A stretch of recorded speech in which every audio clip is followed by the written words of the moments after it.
histori, jo rallëherë ka ndodhur që personalitete dhe figura me nam, përkundër kontributit që kanë dhënë, të mos kenë marrë vendin dhe të mos kenë gëzuar respektin e merituar. I këtill është edhe Hoxh Hasan Tahsini, i cili ndonë se preku majat e shkencës dhe kontributet e tij i u dha vlerësim enciklopedik, ofroi kontribut të çmuar, mbase edhe të pakrahasueshëm për popullin dhe vendin. Në portret, ne do të mundohemi që figurës së tij t'i japim pamjen dhe shëndritjen që meriton Hoxh Hasan Tahsini. Bismillahirrahmanirrahim. Me emrin Allahut, mëshiruesit, mëshirbërësit. Sa dallim të madh ka midis të vdekurve, me përmendjen e të cilëve ngjallën zemrat, dhe të gjallëve, me shoqërimin e të cilëve vdesin zemrat. Këto fjalë që dietari i madh Ibn Kajimi i përcjell nga brezat e parë, janë fjalët me të cilat zgjodhëm të hapim këtë seri, në të cilën do të prezantojmë personalitete të cilët, ndonë se ka vite, dekada e madje edhe shekuj që kanë vdekur, vazhdojnë të jenë të gjallë në mesin tonë, me dijen, këshillat, porosit, vlerat dhe sakrificën e tyre. Ata vazhdojnë të na shoqërojnë në rrugtimin tonë drejt zhvillimit, herë me këshilla prej urtarësh të rrallë, e herë me heroizma që na frymëzojnë dhe motivojnë për të ruajtur këtë vend, për të cilin u derdh kaq shumë gjak. Në portrete ne portretizojmë vlerat dhe tiparet, ato që na ofrojnë pamjen e vërtet dhe të pamaskuar të njerëzve. I kemi vënë synim kësaj serie që të zbulojmë atë që është mbuluar mbase edhe qëllimisht, të dokumentojmë atë që mund të mos jetë ditur apo që nuk është njohur si kontribut, të pasqyrojmë të vërtetat dhe të prezantojmë ata që vërtet janë dëshmuar për dijen, vlerat, kontributin, qëndrimet dhe heroizmin e tyre. Po e fillojmë me Hoxh Hasan Tahsinin. Hoxh Hasan Tahsini është një nga emrat më të ndritur dhe figurat më të shquara të popullit shqiptar. Dallon për dijen dhe vlerat, në kuptim të mishërimit me to, por edhe të predikimit dhe përhapjes së tyre. Në fakt, dijet e tij nuk ishin vetëm fetare dhe as gjuhët që zotronte nuk ishin vetëm orientale. Prandaj, me të drejtë është përshkruar si enciklopedi dhe poliglot. Hoxh Hasan Tahsini është ndër personalitetet më të rëndësishme, shkencore e kulturore që kanë nxjerrë bota shqiptare në shekullin e 19 dhe jo vetëm. Sami Frashi do ta përshkruante si një nga njerëzit e mëdhenj që rrallë e me vështirësi i lindjen shekujt. Me gjithë kontributin e tij gjigant, ai nuk është i njohur mjaftueshëm dhe nuk ka gëzuar respektin cilin e meriton. Në portret, ne do të mundohemi të ndriçojmë disa aspekte të jetës dhe veprimtarisë së tij, për të kontribuar sadopak në promovimin e tij si figurë fetare e adhëtare. Hoxh Hasan Tahsini ka lindur në vitin 1811 në fshatin Ninat në Çamri. Ani pse njihet me mbiemrin Tahsini, mbiemrin e vërtet e ka Hoxha, rrjedh nga një familje e arsimuar dhe me tradita adhëtare. Babai i tij Osmani ishte gjykatës. Në burime turke përshkruhet si dietar i shquar dhe intelektual me kulturë të gjerë për kohën. Më pas me familje kalojnë në Shkodër, ku babai i tij Osmani ishte ftuar në cilësi të mësuesit të Mustafa Bushatliut, i cili udhëhiqte kryeqendrën e pashallëkut të Bushatlinjve.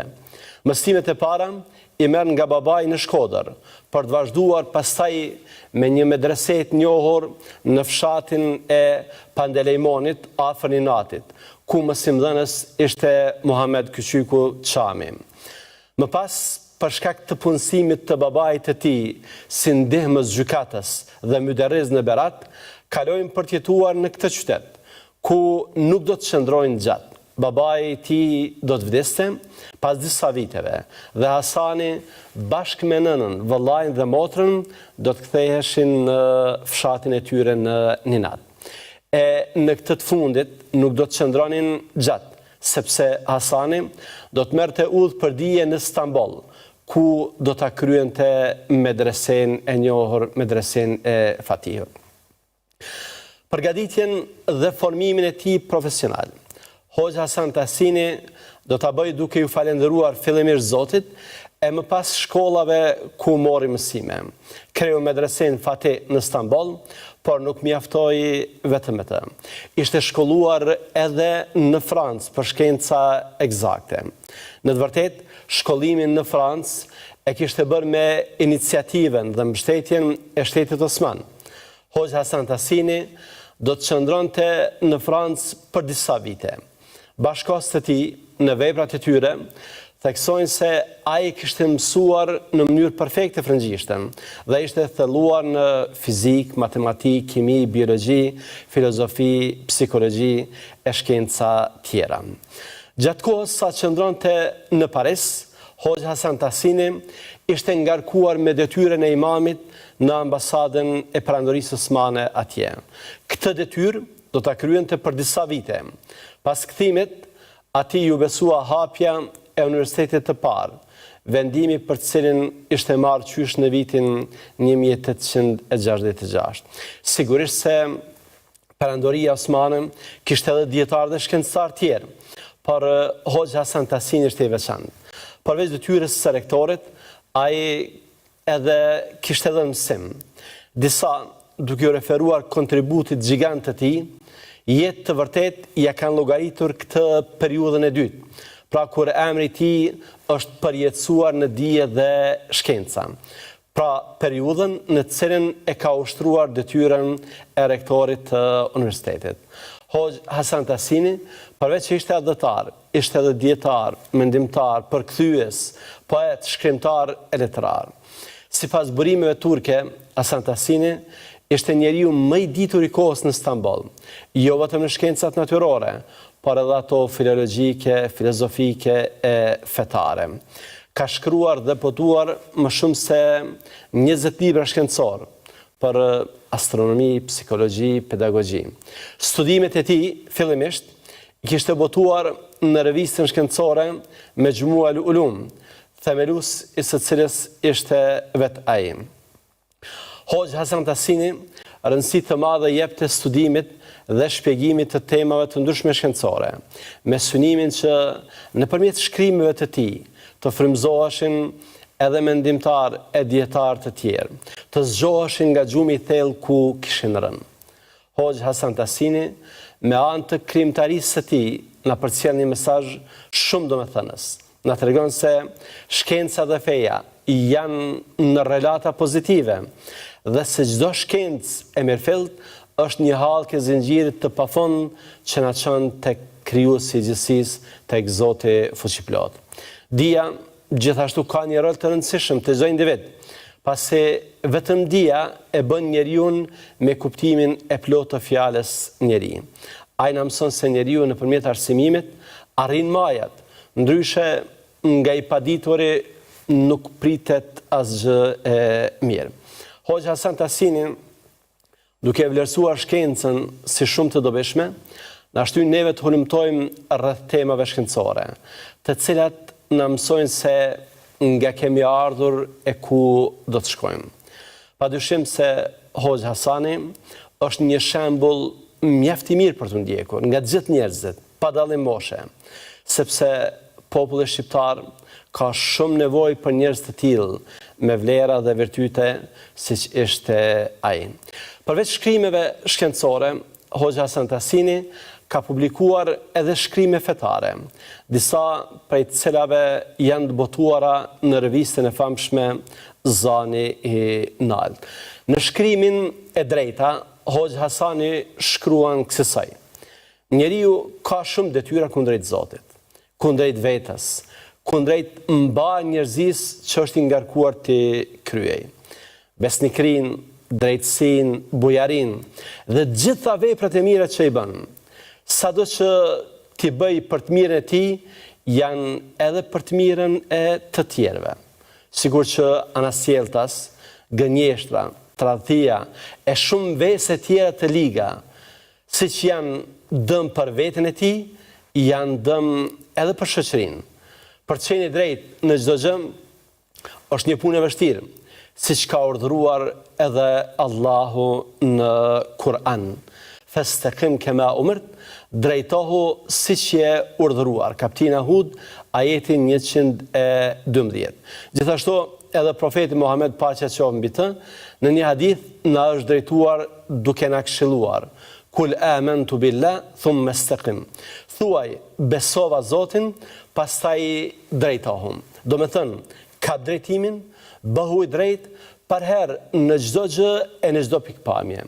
Ky hadith i dal nga goja e shenjtë e drejtësisë së madhe na tregon se çfarë është Islami, se si arrihet lumturia e të dyja botëve, dhe që Islami nuk është vetëm ta besosh Zotin dhe të jesh i drejtë në mendime, në fjalë dhe në punë, por është e tërë jeta.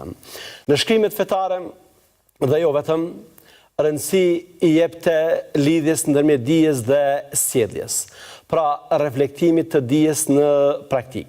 Në shkrimin njeriu, sjellja dhe mbrojtja e tij, Hoxha Hasan Tahsini shkruan të kësaj: nga gjitha krijesat që ka krijuar Zoti, më i bukuri dhe më i hijshmi në çdo pikpamje është njeriu, sepse nga një njeri që është i stolisur me gjitha cilësitë e bukura, nuk del tjetër veç se mirësi, sinqeritet dhe mirësjellje në kërkimin e së drejtës. Pra, ky person zotron në vetvete kuptimin e plotë të fjalës njeri, duke qenë i lartë në të gjitha. Me këtë tematik janë publikuar edhe disa poezi, njërën prej cilave po e lexojmë këtu. Zot jem i nalt, je i madhnueshëm, gjitha sendet ti ke krijuar, tanat mirat na i ke mbushën, ty me të njoftën ke urdhnuar. Gjitha sendet e kësaj bote, madhnin tande po vërtetojnë, fëtyrat e njerëzve si për toke, njinin për ty qartas dëshmojnë. Ndryshim i gjuhëve që fliten, e i ftyrave tracave të njerëzis, janë faktet gjalla e dihen, si vërtetuese qenë menis. Perëndi, ti që na ke ba, prej dy sekseve njerëzuar, në fisën kombe na ke nda, që t'jemi të njoftën e dalluar. Por me gjithë që kështu na ke nda, prap se prap po ti ke urdhënue, ndryshim fare të unë nuk ka, veç mirë vepruesi ashtë nderue. Ka asyre në këtë revist, i është botuar edhe një përmbledhje me hadithe profetike në gjuhën shqipe, disa prej cilave po i lexojmë për ju. Kur të mos kesh marrë, ban çka duash. Shenjat e munafikut janë 3: kur flet rën, kur premton sërri fjalës dhe kur i besohet tradhton. Ke frikë Zotin kudo qofsh, kur të bajsh një të keqe, mbas saj bën një të mirë, që kështu mund ta shryejnë të keqen. Vepro me njerëzit të mirë në moral e në sjellje. Prej punëve më dashura të Zotit është të falënit e namazit në kohë, e mbas kësaj bindja e mirësjellja kundrejt prindërve. Prej punëve më dashura të Zotit është më e vazhdueshmja edhe në qoftë e pakt.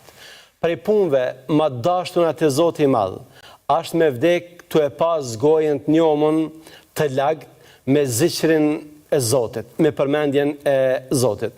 Duaj për njerëzit atë që e dëshiron për veti. Këto ishin disa hadithe që Hoxha Hasan Tahsini i ka përkthyer.